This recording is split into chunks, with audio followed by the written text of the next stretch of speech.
SLR statutory liquidity ratio, वैधानिक तरलता अनुपात।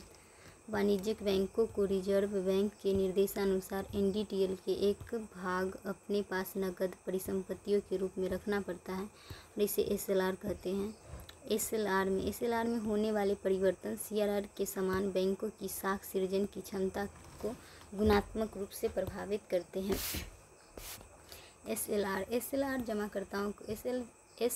जमाकर्ताओं को अप्रत्यक्ष रूप से सुरक्षा प्रदान करता है। SLR की आलोचना इस आधार पर की जाती रही है कि सरकारी घाटों के वित्तीयन के लिए इसे अनावश्यक रूप से ऊंचा किया जाता रहा है। यह ध्यान देने योग्य है कि SLR के अंतर्गत नकद परिसंपत्तियों में निम्नलिखित को सम्मिलित किया जाता है। एक में नकद, दूसरा सोना, सरकारी प्रतिभूतियाँ।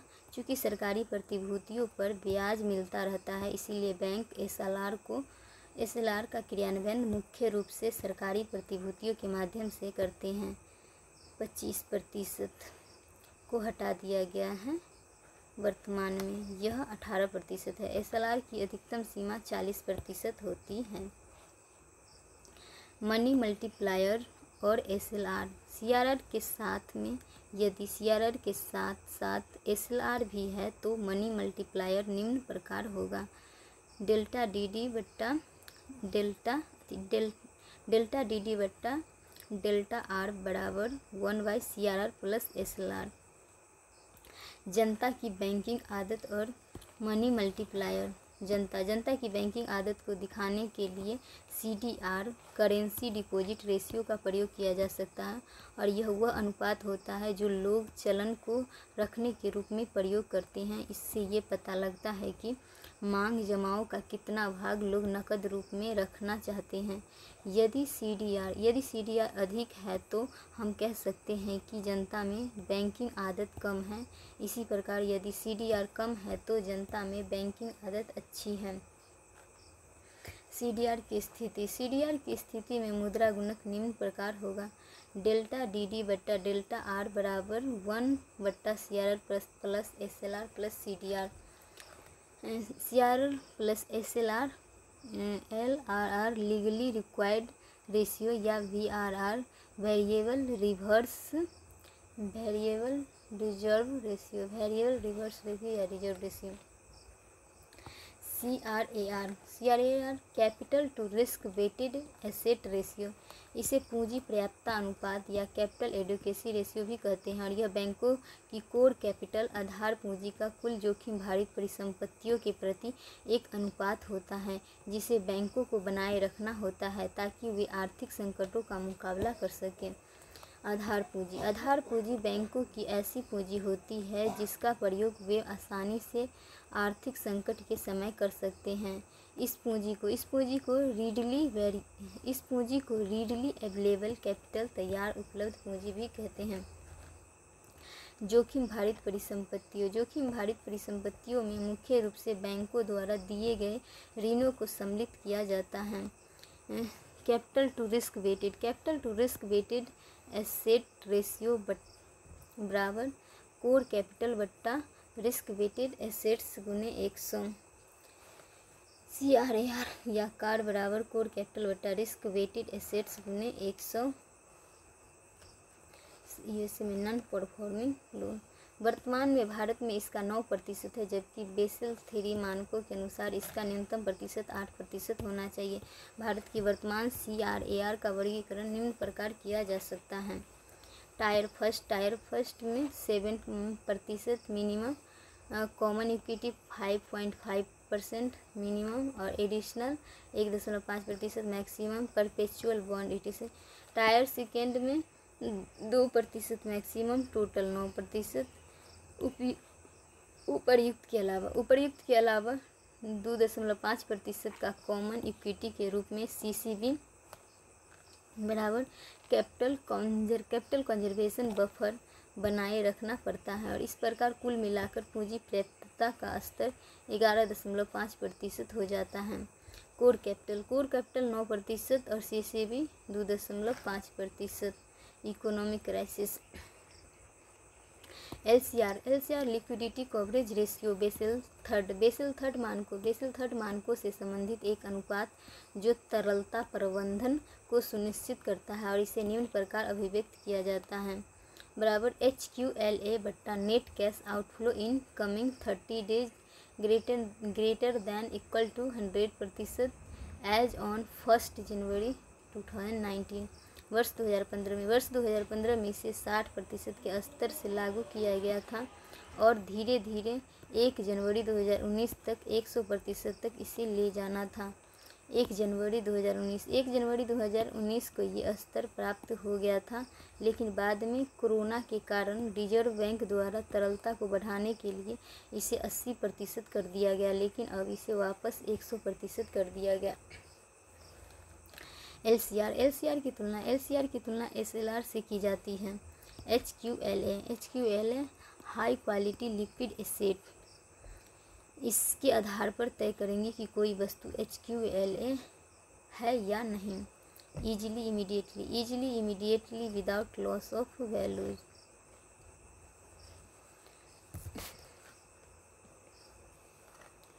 NSFR net stable funding ratio तरलता प्रबंधन से जुड़ा बेसल थर्ड मानकों का एक अनुपात जिसे रिजर्व बैंक द्वारा हाल ही में लागू किया गया और इसका सूत्र निम्न प्रकार होता है। NSFR बराबर ASF बट्टा RSF greater than equal to 100%। ASF available stable funding, RSF required stable funding. यह अनुपात 1 वर्ष की समयावधि में तरलता प्रबंधन को सुनिश्चित करता है, जबकि LCR 30 दिन की समयावधि में तरलता प्रबंधन की स्थिति को सुनिश्चित करता है। NPA नॉन परफॉर्मिंग एसेट्स प्रस्तावना बैंकों द्वारा दिए गए ऐसे ऋण जिनके ब्याज या किस्त को भुगतान को लेकर 90 दिन से अधिक का विलम्ब हो जाता है तो उन्हें NPA कहा जाता है, नॉन परफॉर्मिंग एसेट कहा जाता है। NPA बनने से पहले कोई भी ऋण निम्न अवस्थाओं से गुजरता है। SMA 0 1 से 30 दिन विलम्ब का स्तर, और SMA 1 31 से 60 दिन, और SMA 2 61 से 90 दिन, और NPA 90 दिन से अधिक। SMA 2 और NPA स्ट्रेस एसेट और SMA special mention account. NPA 90 से 12 माह,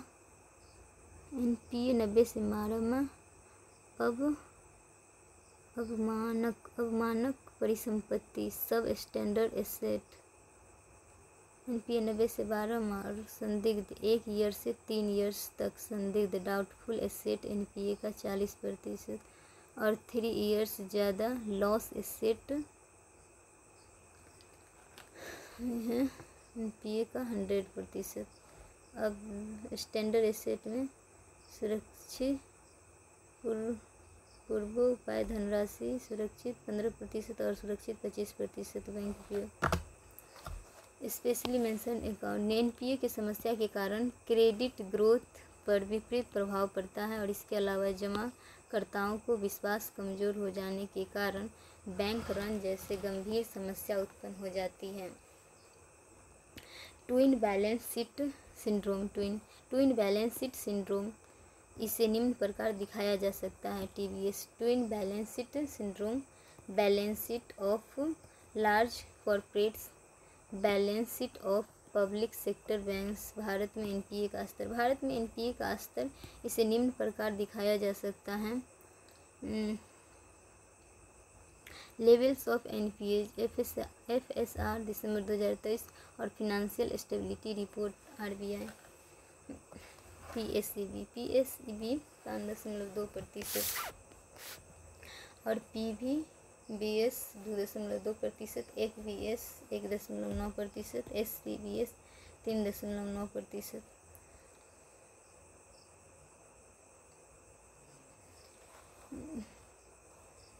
ग्रॉस NPA बराबर NPA प्लस पूर्वोपाय। NPA 100%, doubtful 40%, GNPA 140। भारत में औद्योगिक क्षेत्र इंडस्ट्रियल सेक्टर में सर्वाधिक NPAs हैं। उधारकर्ताओं की दृष्टि से एनपीए का स्तर बड़े उधारकर्ताओं लार्ज बोरोवर्स में सर्वाधिक है। 5 करोड़ रुपए या इससे अधिक का उधार लेने वाले लोगों को बड़े उधारकर्ता माना जाता है। एनपीए की समस्या। एनपीए की समस्या से निपटने के लिए उपाय। फर्स्ट, डीआरटी 1993 डेब्ट रिकवरी ट्रिब्यूनल, ऋणों की वसूली संबंधी मामलों की सुनवाई। दूसरा, सरफेसी एक्ट 2002। इसके अंतर्गत बैंक अपनी एनपीए को एआरसी एसेट रिकंस्ट्रक्शन कंपनीज को सेल कर सकते हैं। SRS securities receipts. एसआरएस। तीसरा JLF 2014 joint lenders forum, RBI ने इसे हटा दिया है। एआरसी बैंक ऋण खरीदती है। JLF 2014 joint lenders forum, RBI ने इसे हटा दिया है। और एसडीआर 2015 स्ट्रेटेजिक डेब्ट रीस्ट्रक्चरिंग, आरबीआई ने इसे भी हटा दिया है। S4A 2016 scheme for sustainable structuring of stressed assets, RBI द्वारा इसे बंद कर दिया गया है। छठा, IBC 2016 insolvency and bankruptcy code, non financial firm के दिवालियेपन की समस्या का समयबद्ध टाइम बाउंड ढंग से समाधान करने के लिए इसे लाया गया है। इसमें 330 दिन की समयावधि में ऋणों की समस्या का रिजोल्यूशन एक्सपर्ट्स की सहायता से समाधान करने की कोशिश की जाती है। यदि इस समयावधि में समाधान नहीं होता है तो फर्म के लिक्विडेशन विघटन की प्रक्रिया को शुरू कर दिया जाता है। सातवें, revised PCA 2017 prompt corrective action. इसके अंतर्गत रिजर्व बैंक निम्नलिखित मानकों के निर्णायक स्तरों को पार करने पर संबंधित बैंक पर विभिन्न प्रकार के प्रतिबंधों का आरोपण कर देता है। First, CRAR decreasing NPA, increasing ROA, decreasing return on assets. हाल ही में आरबीआई द्वारा तीसरे मानक को हटा दिया है। 8वां, LEI legal entity identifier 2017 20 digits का अल्फा न्यूमेरिक कोड जो उधारकर्ताओं की पहचान के लिए होता है, आरबीआई ने लार्ज बोरोवर्स के लिए शुरू किया है। नौ प्रोजेक्ट सशक्ता 2018 सुनील मेहता समिति, 50 करोड़ तक के एनपीए की समस्या बैंक के स्तर पर 90 दिन के अंदर निपटी जाएगी। 50 से 500 करोड़ आईसीआईसीआई लीड बैंक की देखरेख में। तीसरा, 500 करोड़ से अधिक ARC structure asset management company. 10वां, bad bank 2021 NARCL repayment current की क्लास में। और पारा मतलब public sector assets rehabilitation agency.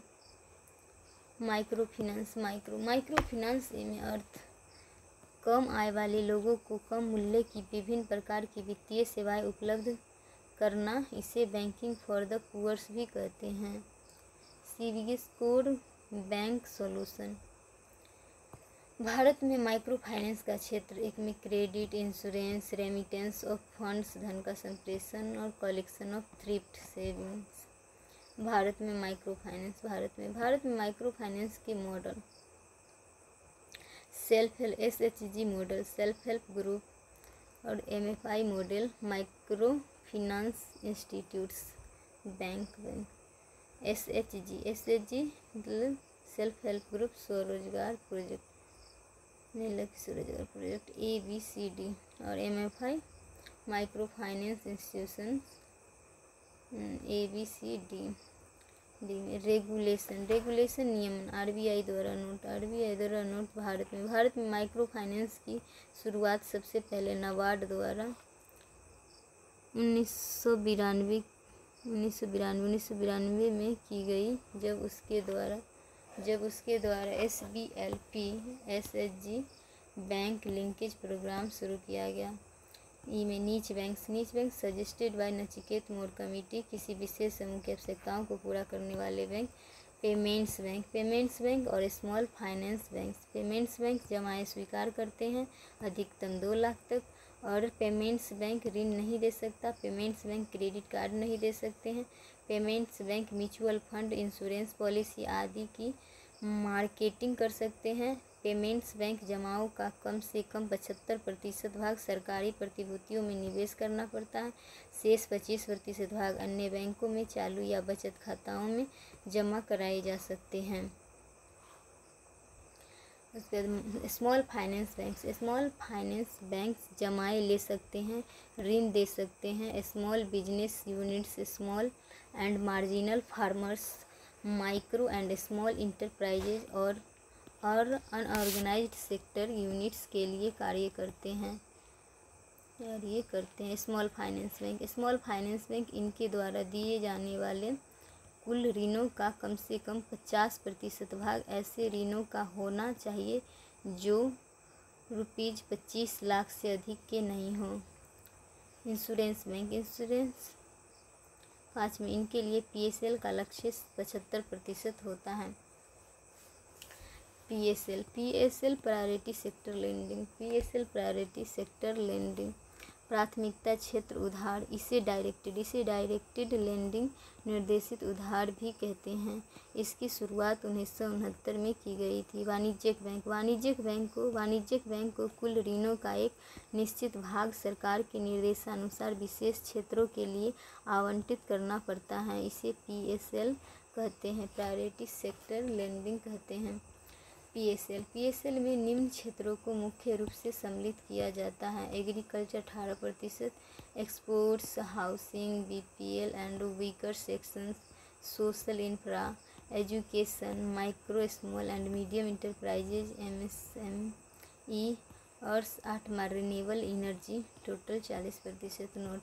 Small financial bank और RRB रीजनल रूरल बैंक्स के लिए PSL का लक्ष्य 75% होता है।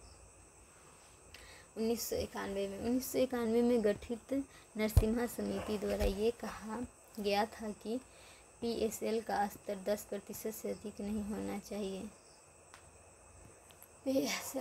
PSLC सर्टिफिकेट, रिजर्व बैंक द्वारा इसकी शुरुआत 2016 में की गई। PSLC का लेन देन रिजर्व बैंक के ट्रेडिंग प्लेटफॉर्म ई-कुबेर पर किया जाता है। एक PSLC का आकार ₹25 लाख का होता है। जो बैंक PSL का लक्ष्य पूरा नहीं कर पाते हैं उन्हें PSLC खरीदने पड़ते हैं, और जो बैंक प्राथमिक क्षेत्रों में लक्ष्य से अधिक उधार देते हैं उन्हें PSLC मिलते हैं, जिन्हें वे ई-कुबेर पर बेच सकते हैं। BC मॉडल ऑफ बैंकिंग मतलब बिजनेस कॉरेस्पॉन्डेंट। इस मॉडल की शुरुआत 2006 में की गई। यह पारंपरिक ब्रिक एंड मोर्टार मॉडल की तुलना में कम लागत का मॉडल होता है, और इसके अंतर्गत प्रतिनिधियों के माध्यम से बैंकिंग सेवाएं उपलब्ध करवाई जाती हैं। और इस मॉडल का प्रयोग कम जनसंख्या वाले ग्रामीण क्षेत्रों में किया जाता है। Brick and mortar model. प्रधानमंत्री जनधन योजना फिनेंशियल इंक्लूजन मिशन 2014 में शुरू, और deposit DBT direct benefit transfer insurance and pension accidental insurance maximum ₹2 lakh. RuPay card, remittance और ओवरड्राफ्ट फैसिलिटी मैक्सिमम ₹10,000। जिसमें कंसोलिडेशन ऑफ PSB सार्वजनिक क्षेत्रों के बैंकों का समेकन। प्रस्तावना कंसोलिडेशन की प्रक्रिया में बैंकों का आपस में विलय करके बड़े बैंकों का निर्माण किया जाता है, और भारत में बड़े बैंकों की कमी है। ग्लोबल 100 बैंक्स की सूची में भारत का केवल एक बैंक है, जबकि चीन के 18 बैंक की सूची में है। आर्थिक सर्वेक्षण 2019-20 के अनुसार भारतीय अर्थव्यवस्था के आकार के अनुसार ग्लोबल 100 बैंक्स में भारत के कम से कम 8 बैंक्स होनी चाहिए। भारत में नरसिम्हा समिति द्वारा बैंकों की आपसी विलय के बारे में पहली बार सुझाव दिया गया था। Union budget 2016-17। यूनियन बजट 2016-17 में बैंकों के विलय का प्रस्ताव किया गया था। आवश्यकता, अर्थव्यवस्था के आकार के अनुसार बड़े बैंकों की संख्या पर्याप्त मात्रा में होनी चाहिए। दूसरा, भारत में सभी पीएसबी का व्यावसायिक दर्शन और मानव संसाधन प्रबंधन लगभग एक जैसा है। तीसरा, ये कहा जाता है कि बड़े बैंक कम जोखिम वाले होते हैं। बड़े बैंकों की ऑपरेशनल कॉस्ट कम होती है। TBTF का सिद्धांत, टू बिग टू फेल, इतना बड़ा कि फेल नहीं हो सकता। कुछ नवीनतम विलय, associate bank of SBI plus Bharat Mahila bank, दोनों मिला के SBI, Dena bank plus Vijaya bank, bank of Baroda BOB, united bank of India और united bank of India plus oriental bank of India PNB। Andhra bank plus corporation bank union bank of India. Syndicate bank Canara bank, Allahabad bank, Indian bank. Financial inclusion index, देश में वित्तीय समावेशन के स्तर का मापन। Access 35%, wages 45%, quality 20%, overall 97 indicators 53.9 March 2020 out of 100। Note reserve bank द्वारा इसे प्रत्येक वर्ष जुलाई में प्रकाशित किया जाता है और इसके निर्माण में किसी आधार वर्ष का प्रयोग नहीं होता है। डिजिटल पेमेंट इंडेक्स 1 में रिजर्व बैंक द्वारा इसे तैयार किया गया और यह भारत में डिजिटल पेमेंट की गहराई, डीपनिंग, उसकी भेद्यता, पेनिट्रेशन को मापने का कार्य करता है। इसका आधार अवधि मार्च 2018 आधार अवधि में इसका मूल्य 100 माना गया है। चौथा, इसमें निम्नलिखित 5 प्रकार के मानकों का प्रयोग किया गया है। 1 में payments enablers 25%, payment infra demand side factors 10%, payment infra supply side factors 15%, payment performance 45%, consumer centricity 5%। DPI value March 2018 में 100, 2019 में 153.47, 2020 में 207.84, 2021 में 270.59, सितंबर 2021 में 304.06। Economic survey 2021-22।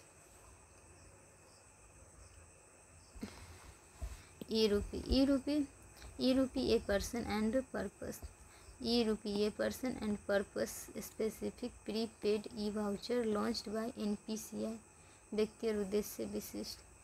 National payment corporation of India E-Rupee card निकालता है, plus useful for targeting of DBT, plus SMS या QR code के द्वारा डिलीवर किया जा सकता है, प्लस बेसिक फॉन्ट पर भी एक काम कर सकता है, स्मार्टफोन की नीड नहीं है, प्लस किसी कार्ड, बैंक अकाउंट, इंटरनेट, किसी ऐप आदि की कोई आवश्यकता नहीं होती है। Note developed in association with department of financial services, ministry of health and family welfare and national health authority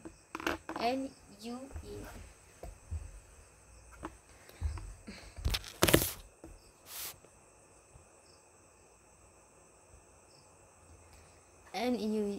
NUE new umbrella entity to set up, manage and operate retail payment system in the private sector।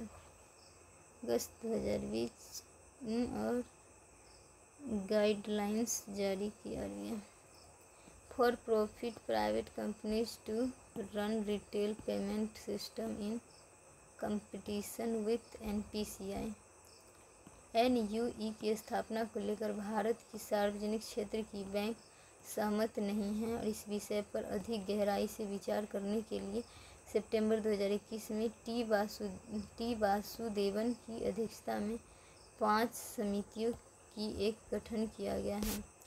Tokenization वह प्रक्रिया जिसमें लेन then करते समय debit card, credit card आदि की मूल सूचनाओं को एक वैकल्पिक अंक, जिसे टोकन कहा जाता है, से प्रतिस्थापित करना। रिजर्व बैंक द्वारा शुरू किए गए टोकेनाइजेशन की निम्न मुख्य विशेषताएं हैं। एक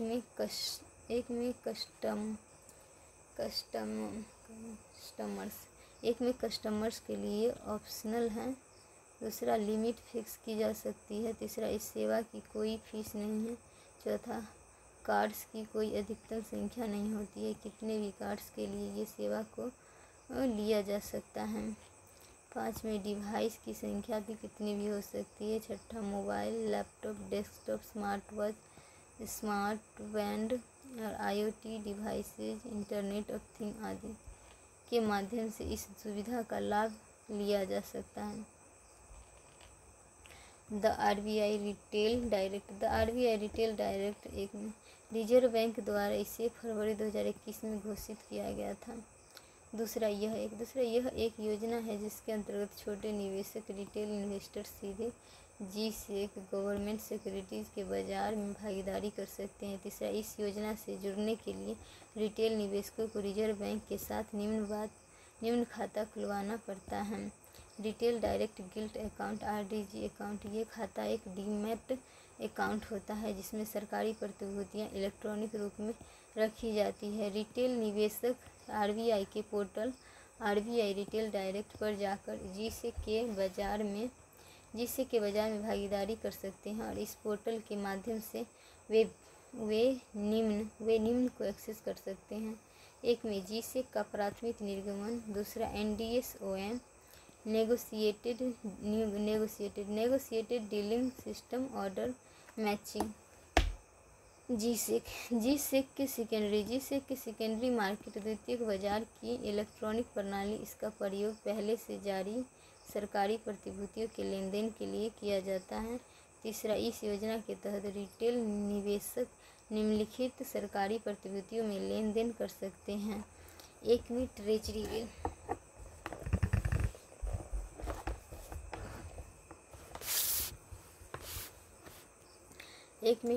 बिल। दूसरा, भारत सरकार की दिनांकित प्रतिभूतियाँ। तीसरा, SGB सॉवरन गोल्ड बॉन्ड्स। चौथा, SDL स्टेट डेवलपमेंटल लोन।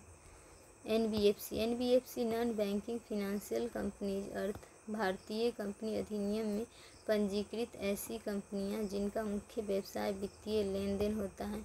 मुख्य व्यवसाय वित्तीय तभी माना जाता है जब संबंधित कंपनी की आय और संपत्ति का 50% से अधिक भाग वित्तीय हो। दूसरा, प्रकार में जमाओं को स्वीकार करने के आधार पर। एक में NBFC D depository, NBFC ND non depository, NBFC ND SI system, NBFC non depository systematically important. ₹500 crore या इससे अधिक की संपत्ति वाली NBFC ND, NBFC AFC function wise AFC RC और LC MFI IDF AFC IC LC ICC investment credit company. Asset finance company LC loan company. DFIF infrastructure डेब्ट fund IDF infrastructure डेब्ट fund.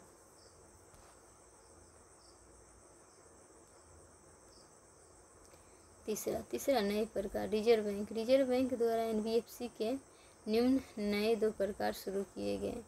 एक में AA अकाउंट एग्रीगेटर किसी व्यक्ति की सभी वित्तीय परिस्थितियां, बैंक खातों आदि की जानकारी एक ही स्थान पर रखे जाते हैं। दूसरा, P2P पीर टू पीर उधार लेने और देने वालों के बीच में IT प्लेटफॉर्म उपलब्ध करवाते हैं। Financial technology fintech. NBFC bank में अंतर। बैंक मांग जमाएं सृजित कर सकती है लेकिन NBFC ऐसा नहीं कर सकती। बैंकों में जमा 5 लाख रुपए तक की राशि पर रिजर्व बैंक की गारंटी होती है, जबकि NBFC नया किसी भी राशि पर रिजर्व बैंक की ऐसी कोई भी गारंटी नहीं होती है। तीसरा एनबीएफसी द्वारा चलाए जाने वाले एटीएम वाइट लेबल एटीएम। चौथा रेगुलेशन नियमन। कुछ अपवादों को छोड़कर एनबीएफसी का नियमन आरबीआई द्वारा किया जाता है। अपवाद एक में हाउसिंग फिनांस कंपनी एनएचबी, दूसरा चिट फंड राज्य सरकार, तीसरा NIDHI company ministry of corporate affairs, insurance company IRDAI, एडाई, mutual fund SEBI, pension funds PFRDA pensions, stock broker SEBI, merchant broker SEBI, stock exchange SEBI,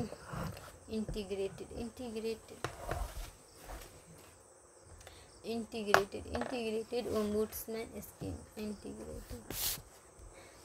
integrated ombudsman scheme announced February 2021, banking ombudsman scheme और ombudsman scheme for NBFC और ombudsman scheme for digital pay, one nation our ombudsman, central bank digital currency class on current, UCB urban corporative banks के लिए regulatory changes.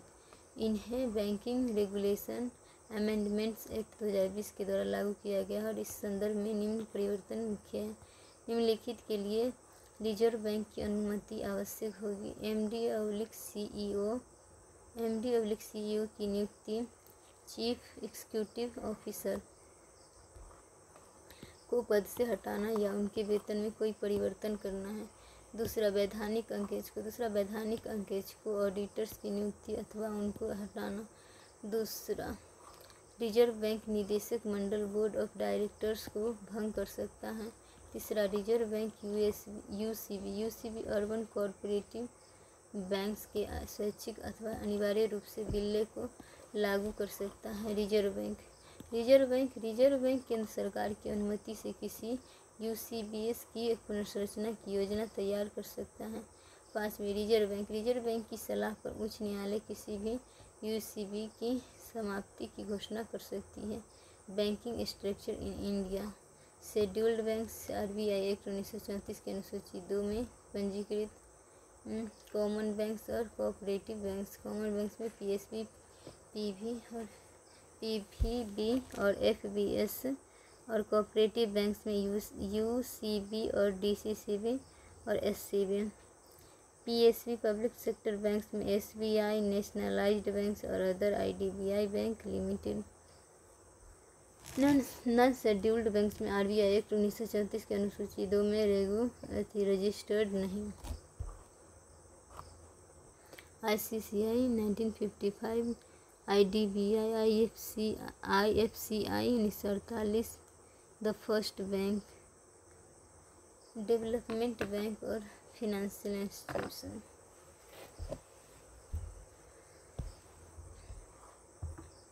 OMO open market operation.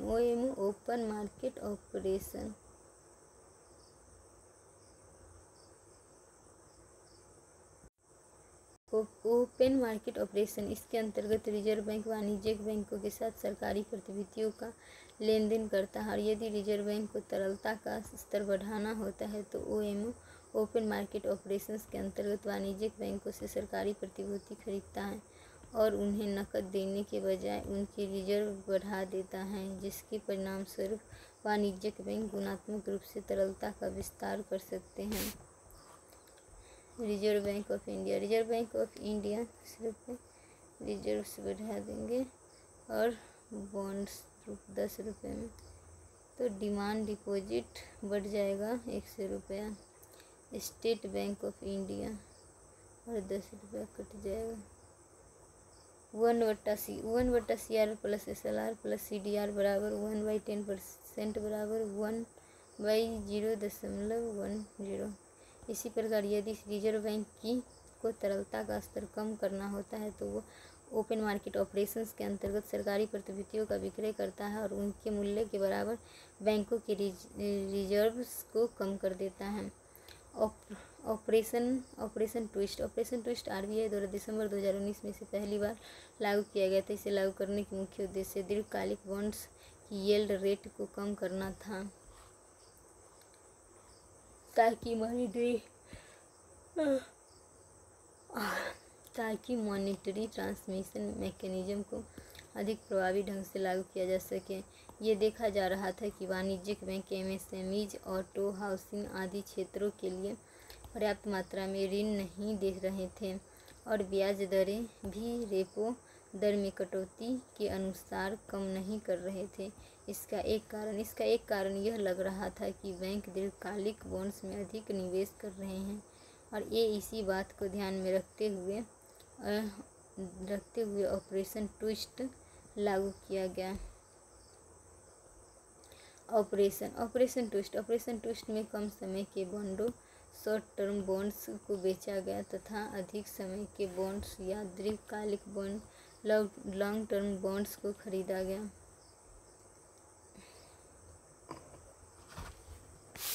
Yield rate, maturing period और yield rate, ये twisted yield curve, normal yield curve.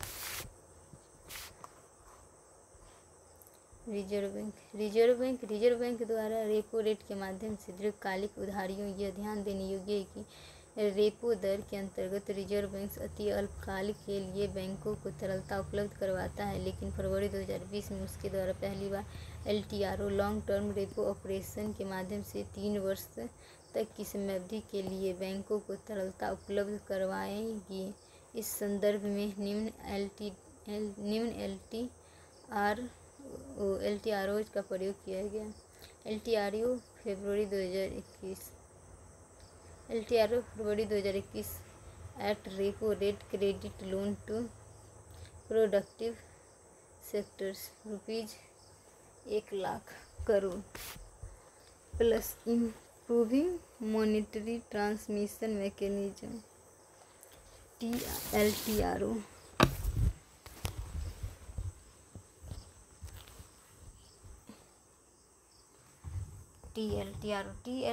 मार्च 2020 में investment grade bonds, CPs and non convertible debentures ₹1,00,000 crore. TLTRO 2.0 April 2020 bonds, CPs and NCDs 50% small and mid sized NBFC plus MFI. चौथा on tap LTROs October 2020 bonds, CPs and NCDs. Agri retail drugs और agri infrastructure और MSMEs plus 26 stressed sectors identified by Kamath committee. 5 में SLTRO special long term repo operation May 2021 SFB को तरलता ₹10,000 करोड़। वित्त बाजार financial market प्रस्तावना किसी भी देश की आर्थिक विकास वित्त बाजार पर निर्णायक रूप से निर्भर करती है और इससे बाजार में धन का लेन देन होता है। और यह डिफिसिट स्पेंडर्स, ऐसे लोग जो अधिक खर्च करते हैं, और सरप्लस स्पेंडर्स, ऐसे लोग जो बचत करते हैं, के बीच में एक कड़ी का कार्य करता है। वित्त बाजार देश में बचत, निवेश, पूंजी निर्माण आदि को बढ़ावा देते हुए जीडीपी और रोजगार के उच्च स्तरों का मार्ग प्रशस्त करता है। भारत में वित्त बाजार की संरचना इसे एक चित्र के माध्यम से दिखाया जा सकता है। मुद्रा बाजार मनी मार्केट और पूंजी बाजार capital market.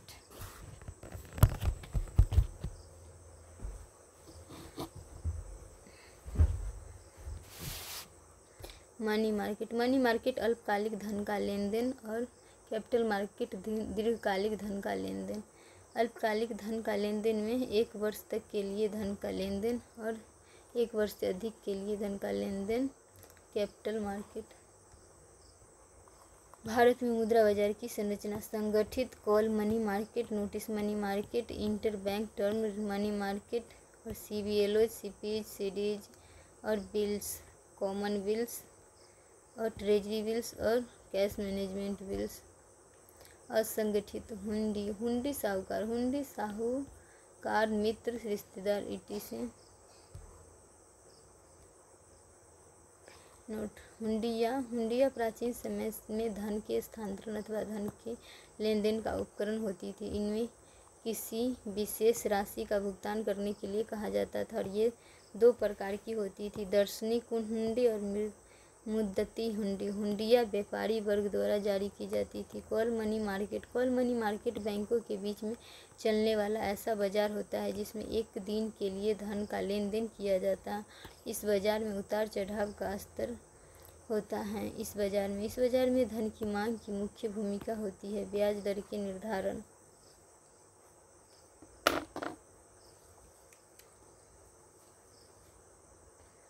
Notice money market. तीसरा नोटिस मनी मार्केट बैंकों के बीच में चलने वाला ऐसा बाजार होता है जिसमें एक दिन से अधिक लेकिन 14 दिन तक के लिए धन का लेन देन किया जाता है। चौथा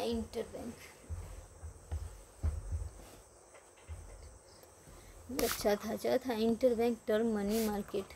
बैंकों के बीच में चलने वाला ऐसा बाजार होता है जिसमें 14 दिन से अधिक लेकिन 1 वर्ष तक के लिए धन का लेन देन किया जाता है। CBLO collateralised borrowing and lending obligation बैंकों द्वारा जारी किए जाते हैं और इनकी अवधि 1 दिन से लेकर 1 वर्ष तक की हो सकती है। CPS कॉमर्शियल पेपर्स उच्च प्रतिष्ठा वाली कंपनियों, अखिल भारतीय स्तर की वित्तीय संस्थानों और प्राथमिक डीलरों द्वारा जारी किए जाते हैं। इनकी अवधि 7 दिन से लेकर 1 वर्ष तक की हो सकती है और ये अनसिक्योर्ड होते हैं तथा सुरक्षित डिस्काउंट टू फेस वैल्यू के आधार पर निकाले जाते हैं। CDS सर्टिफिकेट ऑफ डिपॉजिट वाणिज्यिक बैंकों और अखिल भारतीय स्तर की वित्तीय संस्थानों द्वारा जारी किए जाते हैं। इनकी अवधि 7 दिन से लेकर 1 वर्ष तक हो सकती है। ये अनसिक्योर्ड होते हैं तथा डिस्काउंट टू फेस वैल्यू के आधार पर जारी किए जाते हैं। नोट कॉमर्शियल बिल्स व्यापारियों द्वारा वस्तु अथवा धन के लेन देन के लिए जारी किए जाते हैं और इनमें एक राशि के भुगतान का वादा किया जाता है। इनमें अधिकतम अवधि 3 महीने की होती है। भारत में इनका अधिक प्रयोग नहीं होता है। ट्रेजरी बिल्स RBI द्वारा भारत सरकार की ओर से जारी किए जाते हैं। इनके माध्यम से सरकार तरलता के अल्पकालिक उतार चढ़ावों का मुकाबला करती है। ट्रेजरी बिल्स सिक्योर्ड होते हैं और डिस्काउंट पर निकाले जाते हैं।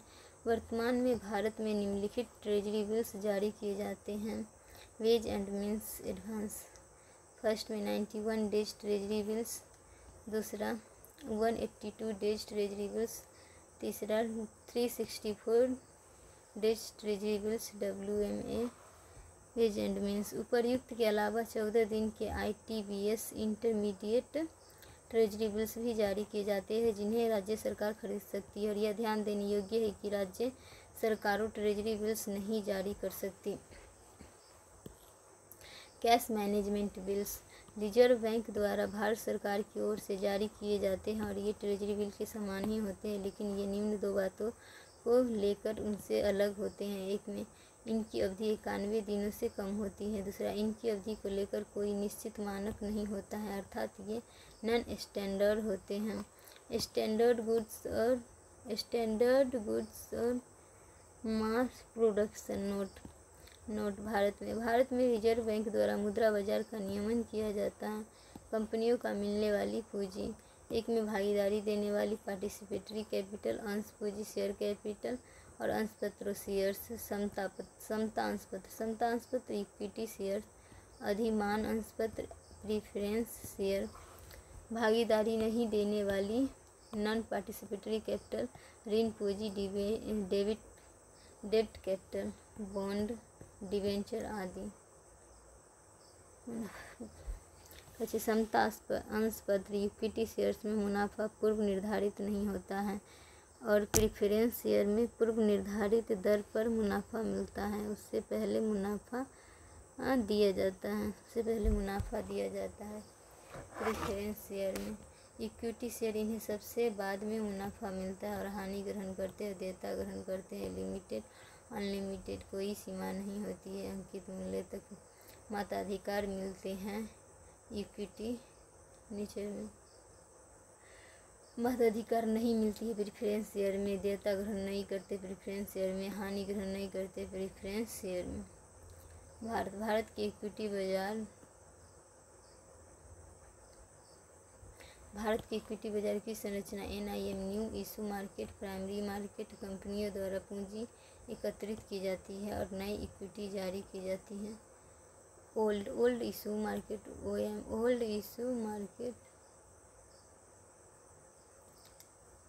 इशू मार्केट सेकेंडरी मार्केट, निवेशकों द्वारा तरलता प्राप्त की जाती है और पहले से जारी इक्विटी का लेन देन स्टॉक एक्सचेंज। प्राइमरी मार्केट कंपनियों द्वारा पूंजी एकत्रित की जाती है और नई इक्विटी जारी की जाती है। IPO, FPO, OFS, private placement, QIB, right issue.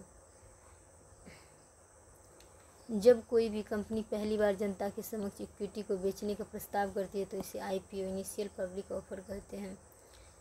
Price based 1000 से 1200। इससे जनता भागीदारी करने के लिए कंपनी द्वारा जारी किए जाने वाले प्रोस्पेक्टस को आधार बनाती है, जिसे तकनीकी भाषा में DRHP, draft red Hering's prospectus कहते हैं। नोट: IPO के बाद में लाए जाने वाले सभी पब्लिक ऑफर को FPO, फॉलो ऑन या फर्दर पब्लिक ऑफर कहते हैं। OFS, offer for sale, electronic निर्गमन होता है जो केवल एक दिन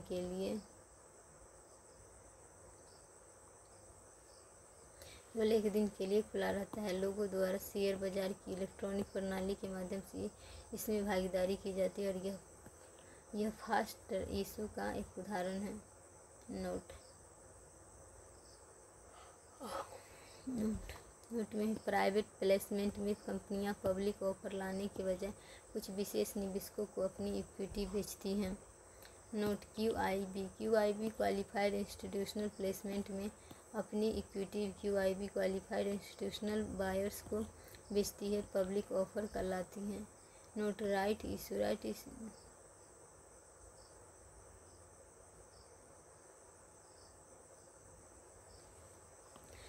इशू में कंपनी पहले वाले निवेशकों को ही नई इक्विटी देती है।